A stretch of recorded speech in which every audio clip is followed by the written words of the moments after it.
जंगल में एक बहुत ही विशाल आम का पेड़ था। पेड़ पर भारी मात्रा में आम लगा करते। इस बार भी पेड़ को अपने ऊपर आम लगने का बेसब्री से इंतजार था। न जाने आम का मौसम कब आएगा, मुझसे और इंतजार नहीं होता। फिर कुछ दिनों के बाद पेड़ का इंतजार खत्म हो जाता है और उसके ऊपर ढेर सारे आम लग जाते हैं। इस पूरे जंगल में एक मैं ही सुंदर पेड़ हूँ, मेरा तो कोई मुकाबला भी नहीं कर सकता। चिड़िया आम के पेड़ के पास चलते हैं और मीठे मीठे आम खाते हैं। हाँ कबूतर भैया चलते हैं, बड़े दिनों बाद रसीले आम खाने को मिलेंगे। ऐसा कहकर वे दोनों आम खाने चले जाते हैं और मीठे मीठे आम खाने लगते हैं। पेड़ भैया आपके कितने रसीले आम होते हैं, जी करता है बस आम ही खाती रहूं। चिड़िया वो देखो कितना सुंदर गुलाब का पेड़ है, मेरी तो नजर ही नहीं हट रही इससे। हाँ कबूतर भैया गुलाब का फूल तो होता ही सुंदर है और इसकी खुशबू और भी प्यारी है। मैं तो गुलाब के फूल तोड़कर घर ले जाऊंगा और उन्हें अपने घोंसले में सजाऊंगा। ऐसा कहकर वे दोनों गुलाब के पेड़ के पास चले जाते हैं और कबूतर एक फूल तोड़ लेता है। कबूतर जी मेरे फूल तोड़ने की ना बात करें, मैं इन फूलों की वजह से ही तो सुंदर लगता हूँ, वरना मेरे कांटों की वजह से कोई मुझे देखना तक नहीं चाहता। हाँ कबूतर भैया हमें इसके फूल नहीं तोड़ने चाहिए, ये पेड़ फूलों से भरा ही अच्छा लगता है। ये तो मैंने सोचा ही नहीं, अगर गुलाब के पेड़ पर फूल ही नहीं होंगे तो ये कितना बुरा लगेगा। माफ करना, आज के बाद में आपका फूल नहीं तोड़ूंगा। यह सुनकर गुलाब का पेड़ खुश हो जाता है, लेकिन आम के पेड़ को गुलाब की तारीफ सुनना बिल्कुल अच्छा नहीं लगता। ये पक्षी आए तो थे मेरे आम खाने, लेकिन कब से देख रहा हूँ इसी गुलाब की तारीफ किए जा रहे हैं। अगर ऐसे ही ये मेरे साथ खड़ा रहा तो सभी पक्षी मेरी तारीफ करना भूल जाएंगे। मुझे इस गुलाब का कुछ तो करना पड़ेगा। ऐसा सोचकर आम का पेड़ मन ही मन में एक योजना बनाता है और तभी गोरी और कालू आम खाने आते हैं। पेड़ जी आपके तो सारे आम पक गए हैं, हमें जैसे ही पता चला हम दोनों भागे भागे सबसे पहले आपके पास आए। फिर गोरी और कालू आम खाने लगते हैं। आम का पेड़ उन्हें गुस्से में नीचे गिरा देता है। क्या हुआ है पेड़ जी, आपने हमें नीचे क्यों गिराया? गौरी और कालू आपको मेरी एक शर्त माननी होगी, तभी मैं आप दोनों को अपने आम खाने दूंगा। कहे आम जी आपकी क्या शर्त है? हम आपकी शर्त को जरूर पूरा करेंगे। आप दोनों को जितने आम खाने हैं पहले उस गुलाब के उतने फूल तोड़ो, तभी मैं आपको आम खाने दूंगा। बस इतनी सी बात है पेड़ जी, हम अभी उस गुलाब के फूल तोड़ देते हैं। ऐसा कहकर गोरी और कालू गुलाब के पास चले जाते हैं और उसके फूल तोड़कर जमीन पर गिराने लगते हैं। आप दोनों मेरे फूल क्यों तोड़ रहे हो? ऐसा करके आपको क्या मिलेगा? कृपया करके मेरे फूल ना तोड़ें। छोटे गुलाब उस आम के पेड़ ने शर्त रखी है, जो भी उसके आम खाएगा पहले तुम्हारे फूल तोड़ेगा, इसीलिए हम तुम्हारे फूल तोड़ने आए हैं। ये आम के पेड़ ने कैसी अजीब शर्त रखी है, इस तरह से तो मेरे सारे फूल खत्म हो जाएंगे और मैं फिर किसी को भी अच्छा नहीं लगूंगा। हमें तुम्हारे अच्छे लगने से क्या फर्क पड़ता है, हमें तो सिर्फ रसीले आमों से मतलब है। चलो कालू जी अब हम आम खाते हैं। ऐसा कहकर गोरी और कालू आम खाने चले जाते हैं। आम का पेड़ गुलाब के फूलों को जमीन पर गिरा देख बहुत खुश होता है। वाह गौरी और कालू आपने तो कितने सारे फूल तोड़ दिए हैं, अब आप जी भर कर मेरे आम खा सकते हो। फिर इसी तरह से जो भी पक्षी आम खाने आता पेड़ की शर्त मानकर गुलाब तोड़ने चला जाता है। इसी तरह से गुलाब के फूल कम होते जा रहे थे। एक दिन टूनी चिड़िया वहाँ से गुजर रही थी, तभी उसकी नजर गुलाब के टूटे फूलों पर पड़ती है। गुलाब भैया आपके इतने सारे फूल किसने तोड़े हैं? चिड़िया इस आम के पेड़ ने शर्त रखी है, जो भी जितने आम खाएगा पहले उतने मेरे फूल तोड़ेगा, इसीलिए पक्षी आम खाने से पहले मेरे फूल तोड़ जाते हैं। ये तो भैया गलत बात है आम के पेड़ की, उन्हें ऐसी शर्त नहीं रखनी चाहिए थी। मैं अभी जाकर उनसे बात करती हूँ। फिर टूनी चिड़िया आम के पेड़ के पास चली जाती है और उससे कहने लगती है, पेड़ भाई, आपको गुलाब के फूल नहीं तुड़वाने चाहिए। आप गुलाब के साथ ऐसा क्यों कर रहे हो? चिड़िया, मेरे होते हुए कोई और उस गुलाब की तारीफ करे ये मुझे अच्छा नहीं लगता, इसीलिए मैं उसके सारे फूल तुड़वा दूंगा। पेड़ भैया, आप गुलाब के साथ बहुत बुरा कर रहे हो। अगर ऐसे ही चलता रहा तो उसके सारे फूल खत्म हो जाएंगे। यही तो मैं चाहता हूँ चिड़िया, कि उस गुलाब पर एक भी फूल ना रहे और इस पूरे जंगल में मैं ही सबसे ज्यादा सुंदर दिखूं। पेड़ भैया, अब आप ऐसा ना करें। गुलाब के पेड़ को बहुत दुख होता है, आखिर वो भी आपका पेड़ साथी है। चिड़िया, मैं आपकी बात बिल्कुल नहीं मानने वाला। अगर आपको भी आम खाने हैं तो शर्त के अनुसार फूल तोड़ने होंगे। आम के पेड़ की यह बात सुनकर गुलाब का पेड़ और भी दुखी हो जाता है। ये आम का पेड़ मेरे सारे गुलाब तुड़वा कर ही रहेगा, पता नहीं इतनी नफरत मुझसे क्यों करता है। फिर इसी तरह से समय बीतने लगता है और एक दिन ऐसा आता है कि गुलाब के पेड़ पर एक भी फूल नहीं होता। यह देखकर आम का पेड़ बहुत खुश होता है। कितना बुरा लग रहा है रे तू, अब तो तुझ पे एक भी फूल नहीं है, सिर्फ कांटे ही कांटे हैं। बड़े पेड़, आपने मेरे साथ अच्छा नहीं किया। समय से पहले ही मेरे सारे फूल तुड़वा दिए। भगवान इसकी सजा आपको जरूर देगा। चुप कर जा कमजोर छोटे गुलाब, अभी तो तेरे फूल ही तुड़वाए हैं। अगर ज्यादा बोलेगा तो तेरी जबान भी कटवा दूंगा। हुक्म करें आम जी, हम आज ही इस गुलाब को काट देते हैं। हाँ गौरी जी, ये छोटा गुलाब अपने आम के पेड़ से कैसे जबान लड़ाता है, लगता है कल इसको काटना ही पड़ेगा। कालू और गौरी की यह बात सुनकर गुलाब का पेड़ डर जाता है और उनसे कहता है, मैं आपसे विनती करता हूँ, मैं आज के बाद आपके आगे मुंह तक नहीं खोलूंगा। कृपया करके मुझे काटने के बारे में ना सोचें। गुलाब को रोता देख आम का पेड़ हंसने लगता है। अरे पक्षियों, बेचारे कमजोर को मत काटो, वैसे भी यह अपने फूलों के गम में मरा पड़ा है, बस सांसें ही तो चल रही हैं। ठीक है पेड़ जी, अगर आज के बाद इस गुलाब ने आपसे दोबारा जबान लड़ाई तो हम इसको काट फेंकेंगे। फिर गौरी और कालू वहाँ से आम लेकर चले जाते हैं। आम का पेड़ यह सुनकर बहुत ही खुश हो गया था। कितना अच्छा लग रहा हूँ मैं, एकदम आमों से भरा हुआ, और गुलाब के सारे सुंदर फूल मैंने कुछ ही दिनों में खत्म करवा दिए। अब मुझसे सुंदर इस जंगल में कोई नहीं है। आम का पेड़ ऐसे ही सोचते सोचते सो जाता है। फिर अचानक रात को तेज तूफान आता है और आम का पेड़ जोर जोर से हिलने लगता है। उसके सारे पके आम जमीन पर गिरना शुरू हो जाते हैं। अरे, ये तूफान अचानक से कैसे आ गया? ये तो थोड़ी देर में मेरे सारे आमों को नीचे गिरा देगा। अब मैं क्या करूं? पेड़ के सारे आम जमीन पर गिर जाते हैं और उस पर एक भी आम नहीं बचता। अब वो भी गुलाब की तरह खाली हो गया था।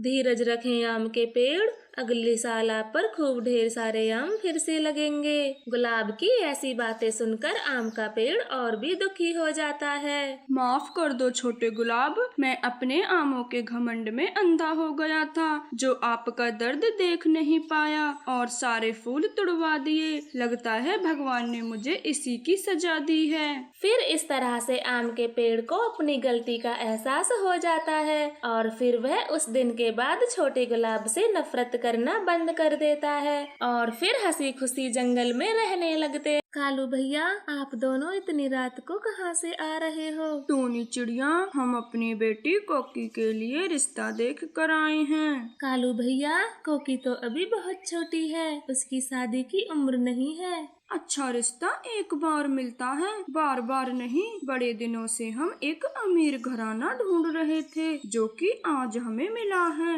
टोनी चिड़िया, मैं तो कहता हूँ आप भी गुड़िया के लिए एक चिड़ा देख लें, फिर दोनों सहेलियों की शादी एक साथ हो जाएगी। नहीं कालू भैया, मैं गुड़िया की शादी अभी नहीं करूँगी, अभी तो उसकी पढ़ने की उम्र है। टोनी चिड़िया, बेटियों के पढ़ने से भी कुछ होता है क्या? मैं तो अपने बेटे को पढ़ाऊंगी, वही तो मेरे बुढ़ापे का सहारा बनेगा। ऐसा कहकर कालू और गौरी अपने घर चले जाते हैं और अपनी कोकी बेटी से कहने लगते हैं, कोकी, आपके रिश्ते की बात पक्की कर आए हैं। कल तुम्हारे होने वाले सास ससुर आएंगे तो आप उनसे अच्छे से बातें करना। मम्मा, कल तो मेरा पेपर है, अगर मैं कल स्कूल नहीं जाऊंगी तो फेल हो जाऊंगी। चुप कर जाओ कोकी, हमने तुम्हें इतना पढ़ा दिया, बस वही काफी है। आज के बाद स्कूल का नाम भी मत लाना अपनी जबान पर। गौरी जी, मैं सोच रहा हूँ कल ही शादी की तारीख पक्की कर देते हैं, चटमंगनी और पट्ट ब्याह हो जाएगा।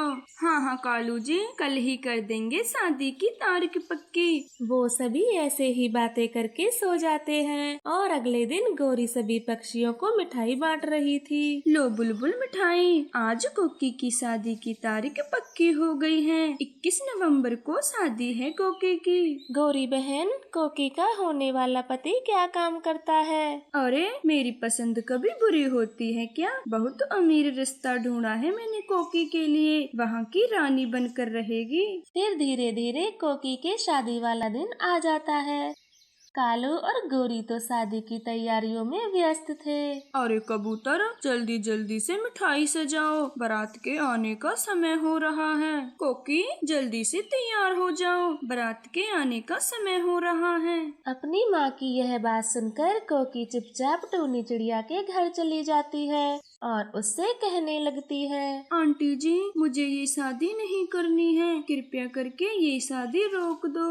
नहीं कोकी बेटी, शादी वाले दिन ऐसे इनकार नहीं करते, आखिर कितना अच्छा रिश्ता ढूंढा है गौरी जी ने। तो आंटी जी, आप भी यही चाहती हो कि मेरी शादी उस बूढ़े कौवे से हो जाए? क्या कहा कोकी बेटा, आपकी शादी एक बूढ़े कौवे से हो रही है? ये बात तो गौरी जी ने मुझे नहीं बताई। हाँ आंटी जी, मम्मा ने ये बात मुझे भी नहीं बताई, वो तो मैंने उन्हें किसी से फोन पे बातें करते सुना, तब मुझे पता चला कि मेरी शादी तो एक बूढ़े कौवे से हो रही है। ठीक है कोकी बेटा, मैं आपके साथ चलती हूँ, गौरी और कालू को समझाने की कोशिश करूँगी। ऐसा कहकर टूनी कोकी के साथ घर आ जाती है और गौरी कौवी को समझाने की कोशिश करती है। गौरी बहन, आप कोकी की शादी बूढ़े कौवे से क्यों कर रही हो? बूढ़ा हुआ तो क्या हुआ, है तो सबसे अमीर, और ये फालतू की बातें मेरे सामने मत कर। अगर कुछ करना ही है तो शादी के कामों में मेरा हाथ बटा।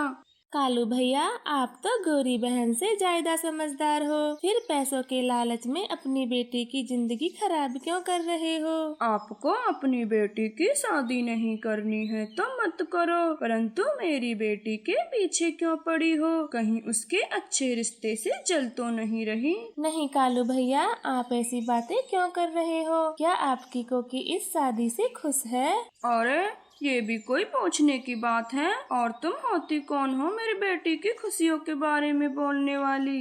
ऐसा कहकर कालू बारात के स्वागत के लिए चला जाता है और टूनी कोकी के पास आती है। कोकी बेटी, मैंने गौरी और कालू को समझाने की बहुत कोशिश की, परंतु वह दोनों तो मेरी एक भी बात सुनने को तैयार नहीं है। आंटी जी, अगर आज मेरी असली मम्मा जिंदा होती तो मेरी शादी इस बूढ़े कौवे से कभी नहीं होने देती। वो दोनों ऐसे ही बातें कर रहे थे कि तभी टूनी की बेटी गुड़िया वहाँ पर आ जाती है और उनसे कहने लगती है, मम्मा, बारात आ गई है और कोकी का पति तो एकदम बूढ़ा कौवा है। यह बात सुनकर टूनी चिड़िया भी जल्दी से दूल्हे को देखने बाहर आ जाती है। हे भगवान, ये तो एकदम बूढ़ा कौवा है जो शादी के कुछ ही सालों बाद मर जाएगा। नहीं नहीं, मैं कोकी बेटी की जिंदगी ऐसे खराब नहीं होने दूंगी। गौरी समधन जी, हमारी बहू को लाइए, शादी का मुहूर्त निकला जा रहा है। हाँ हाँ समधन जी, मैं अभी कोकी बेटी को लाती हूँ। परंतु गौरी कौवी से पहले टूनी चिड़िया कोकी के पास चली जाती है।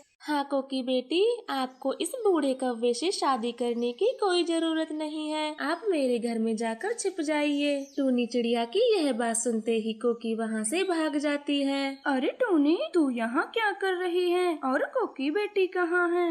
गौरी बहन, आप कोकी बेटी के साथ अच्छा नहीं कर रही थी, इसीलिए वह शादी छोड़कर चली गई। अरे गौरी जी, बाहर सब आपका इंतजार कर रहे हैं, कहाँ है कोकी बेटी? कालू जी, कोकी यहाँ नहीं है, वह शादी से भाग गई है। क्या गौरी जी, अब हम मेहमानों से क्या कहेंगे कि हमारी बेटी शादी छोड़कर चली गई? फिर यह बात सभी को पता चल जाती है। बारातियों को तो गौरी और कालू पर बहुत गुस्सा आ रहा था। गौरी कौवी, अगर ये शादी नहीं हो रही तो हमने जितने भी पैसे आपको दिए थे वो सब वापस कर दो। गौरी जी, देख क्या रही हो, जितने भी पैसे आपने लिए थे वो पैसे वापस कर दो। गौरी बारातियों को पैसे दे देती है और वह सब वहाँ से चले जाते हैं। गौरी बहन, आप पैसों के लालच में आकर कोकी की शादी एक बूढ़े कौवे से करना चाहती थी। आखिर आपने साबित कर दिया कि आप सौतेली माँ हो। मुझे सब पता चल गया है टूनी, ये सब तेरा ही करा हुआ है। आज के बाद मेरा कोकी से कोई भी रिश्ता नहीं है, तू ही कर उसका पालन पोषण। ठीक है गौरी बहन, जैसे गुड़िया मेरी बेटी है, आज से कोकी भी मेरी ही बेटी है और मैं उसका पालन पोषण बिल्कुल गुड़िया के जैसे ही करूँगी। ऐसा कहकर टूनी चिड़िया अपने घर चली जाती है और कोकी को सारी बातें बताती है। कोकी बेटा, अब आप बिल्कुल चिंता ना करना, आप और गुड़िया साथ साथ पढ़ना और अपने पैरों पर खड़े होना। यह बात सुनकर कोकी तो रोने लग जाती है। रो मत कोकी, आज से आप भी मेरी बेटी हो, जितना मुझसे होगा मैं आप दोनों के लिए करूँगी। फिर टूनी चिड़िया कोकी को खूब मन लगाकर पढ़ाती है और धीरे धीरे समय गुजर जाता है। कोकी पढ़ लिख कर एक सरकारी दफ्तर में नौकरी करने लगती है। आंटी जी, आज मैं आपकी वजह से ही अपने पैरों पर खड़ी हुई हूँ। आपका ये एहसान मैं कभी भी भूल नहीं पाऊंगी। ऐसा नहीं है कोकी, आप तो अपनी लगन और मेहनत की वजह से इस मुकाम तक पहुँची हो। वो तीनों अपनी जिंदगी में बहुत खुश थे और इधर गौरी का बेटा भी बड़ा हो गया था और उसकी शादी हो चुकी थी। सुनिए जी, जब से आपकी माँ का पंख टूटा है मैं तो बहुत परेशान हो गई हूँ। मुझसे और देखभाल नहीं होती, आप कुछ भी करके उनको यहाँ से भेज दीजिए। मैं भी कब से यही सोच रहा था, इतना सारा भोजन खोजते खोजते मैं भी तो बहुत थक जाता हूँ। वो पति पत्नी ऐसे ही दोनों बातें कर रहे थे। उनकी सारी बातें कालू कौवा सुन रहा था।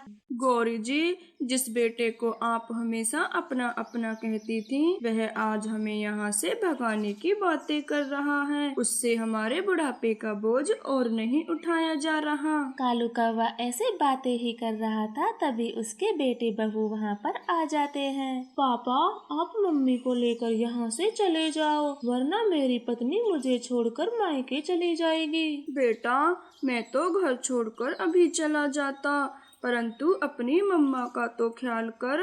वो एक पंख से अपाहिज हैं और उड़ भी नहीं सकती, वो ऐसे में कहाँ जाएंगी। नहीं नहीं पापा, आप सासू माँ को अपने साथ ले जाइए। जहाँ पर आप रहोगे वहीं पर सासू माँ भी भीख मांग कर गुजारा कर लेंगी। बस कालू जी, आप मुझे यहाँ से कहीं ले चलिए, मैं अब एक पल भी यहाँ रुकना नहीं चाहती। फिर कालू गौरी को लेकर वहाँ से चला जाता है और थक कर एक जगह पर बैठ जाते हैं। वो दोनों अपने हालात पर बैठे रो रहे थे। कालू जी, भगवान हमें किस बात की सजा दे रहा है। पहले मेरा पंख टूटा और अब बेटे बहू ने हमें घर से निकाल दिया। ध्यान करो गौरी जी, हमने अपनी बेटी की शादी एक बूढ़े कौवे से करवानी चाहिए और उसे घर से भी निकाल दिया। बस उसी सब की सजा मिल रही है हमें। फिर वह दोनों भीख मांगकर अपना पेट भर रहे थे। एक दिन कोकी की नजर अपने मम्मी पापा पर पड़ती है और वह झट से उनके पास चली आती है। पापा मम्मी, आप दोनों की ये हालत कैसे हुई और आप भीख